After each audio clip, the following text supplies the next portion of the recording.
sécuriser dëkk bi waaw mën nañoo sécuriser dëkk parce que déjà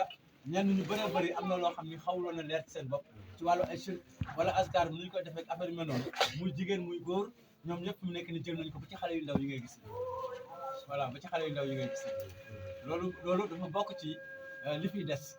waaw dafa bokk ci li fiy des waaw parce que déjà wax nañ leen lan moo nekk ci wàllu gàllal ba pare wax nañ leen exactement lan mooy shirk billah te ku jàng dafa neex a tegtal voilà dafa neex a tegtal parce que askar yi nekkul lu ñu toog fii dañ ko jàngal mais fekk nañu ñu mokkal ko waaw fekk nañu mokkal ko mu noonu incha allah moo tax loolu di jafe voilà mu noonu incha allah moo tax loolu di jafe kon daal ñoom bu ñu respecté askar yooyu bañ a delluwaat ci shirk yàlla mën na def su daal ñu am taw feex daal incha allah génn sax bëri parce que li koy waral mooy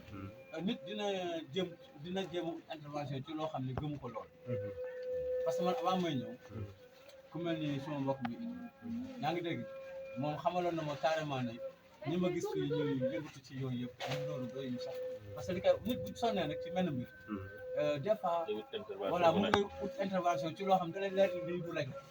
parce que moom nee na ma même kooku noonu bu ñu fekkoon sa affaire du fa fekk ñun moom dinañ fi ñëw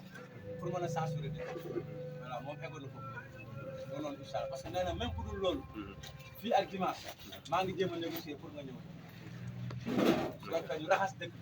ba ñëw baa ngi ci man yéen a dégg moom quoi noonu la ko waxoon sax ñu raxas dëkk bi voilà mu noonu te oustaz yi fi nekk ñoom ñun dañ leen a xaw a dimbali waale encore waaw loolu la incha allah parce que xam nga am na yoo xam ni dañu wax ni soxleel du nit mu taxaw parce que da ngay dëkk ak nit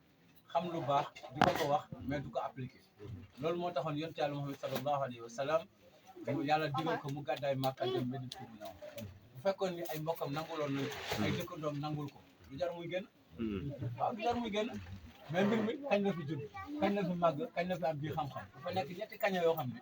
neexul a réglé léegi kon ni koy réglé mooy nga jóge foofu nga jóge foofu dem beneen dëkk moom ba muy egg Medina fekk la gars yi di ko xaar mu noonu moo tax affaire bi yomb mu noonu incha allah kañ la fi juddu kañ la fi màgg kañ la fi am bii xam-xam mu ngi noonu incha allah barki démb la fi judd voilà